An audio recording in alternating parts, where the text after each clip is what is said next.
Baik, assalamualaikum warahmatullahi wabarakatuh. Selamat pagi, salam sejahtera bagi kita semua. Baik, terima kasih pada kesempatan kali ini. Perkenalkan, nama saya Afandi.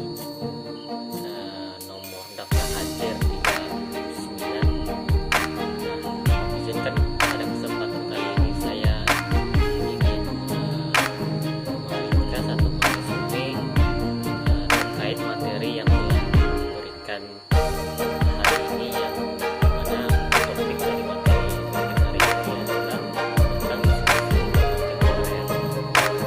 Nah, pada materi ini disampaikan oleh Bapak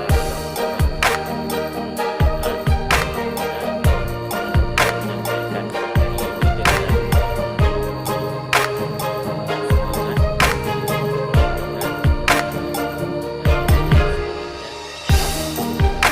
diskusi yang mendalam. Jadi terjadi diskusi dua arah tadi, antara masyarakat dengan materi sehingga nanti kami dapat menangkap poin dari materi, khususnya untuk materi isu kontemporer ini. Nah, ada beberapa hal yang saya tangkap dari pemaparan Bapak Dr. Rahmat tadi. Beliau menjelaskan ada tiga aspek isu-isu kontemporer yang mungkin menjadi bahan pembahasan di dunia sekarang gitu, baik dunia nyata maupun dunia maya, seperti itu. Nah, adapun topik yang sering menjadi pembahasan dalam isu-isu kontemporer ini adalah yang pertama mengenai pelayanan publik pada masa era 4.0. Nah, sebagaimana kita ketahui,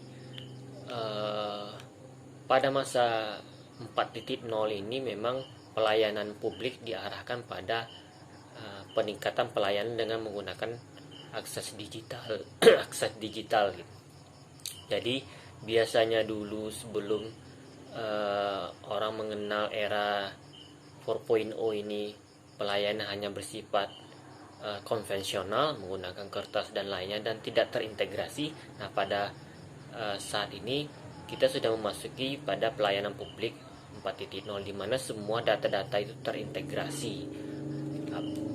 Tidak hanya data-data yang bersifat formil, tapi data-data yang bersifat pribadi bahkan sudah tidak menjadi rahasia umum lagi gitu, seperti yang dijelaskan Bapak Rahmat tadi.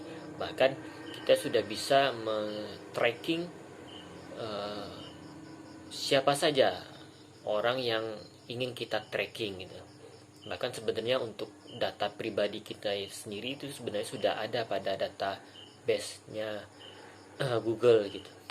Jadi sudah tidak ada lagi rahasia sebenarnya data-data yang ada pada diri kita dan data-data yang bersifat formil. Makanya dari itulah untuk pelayanan publik ini biasanya dengan adanya akses 4.0 ini itu biasanya lebih cepat lagi gitu, sehingga masyarakat juga mudah mengaksesnya, efisien dan efektif gitu. Terus yang kedua itu mengenai terorisme dan radikalisme. Memang kita ketahui terkait mengenai terorisme dan radikalisme ini menjadi pembahasan yang cukup banyak di kalangan masyarakat, sehingga terorisme dan radikalisme ini masuk dalam kategori kejahatan luar biasa. Memang banyak penelitian yang mengatakan, kita diskusi juga tadi, banyak penelitian yang mengatakan bahwa institusi pendidikan seperti kampus-kampus itu menjadi lahan yang banyak keberadaan orang-orang yang diduga berpaham terorisme dan radikalisme gitu. Paham ini, radikalisme ini lebih kepada memaksakan kehendak, mungkin ajarannya, ideologinya kepada orang lain gitu. Kalau dia memahami suatu permasalahan itu A, dia juga biasanya orang-orang yang radikalisme ini juga memaksakan kehendaknya kepada orang lain supaya orang lain itu mengikuti ideologi atau pahamnya. Itu yang dikatakan radikalisme, sehingga konsepsi radikalisme ini banyak bertentangan dengan agama apapun, ras, suku dan apapun itu akan bertentangan ya, sehingga banyak terjadi konflik horizontal di tengah masyarakat terhadap adanya paham-paham terorisme dan radikalisme ini. Dan yang ketiga itu adalah mengenai penggunaan narkoba. Nah, ini sudah menjadi bahan yang sangat serius sekali, apalagi Indonesia ini adalah pangsa pasar terbesar untuk pemasaran narkoba gitu, karena kita memiliki letak geografis yang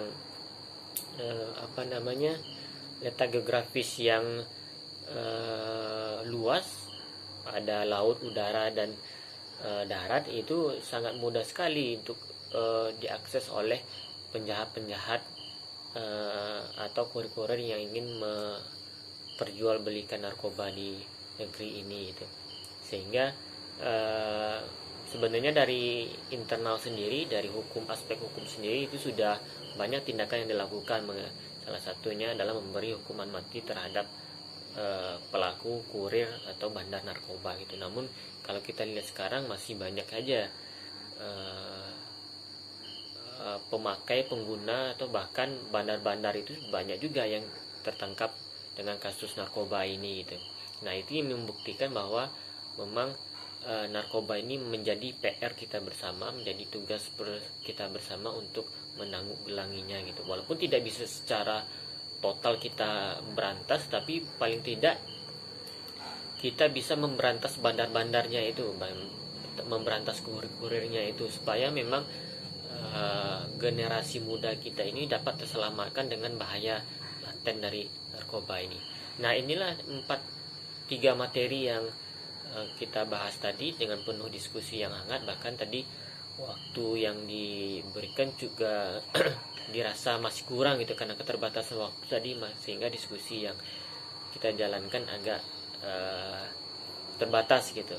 Mudah-mudahan kedepannya dapat kita bahas secara mendalam lagi. Terima kasih. Itulah review dari materi hari ini. Assalamualaikum warahmatullahi wabarakatuh.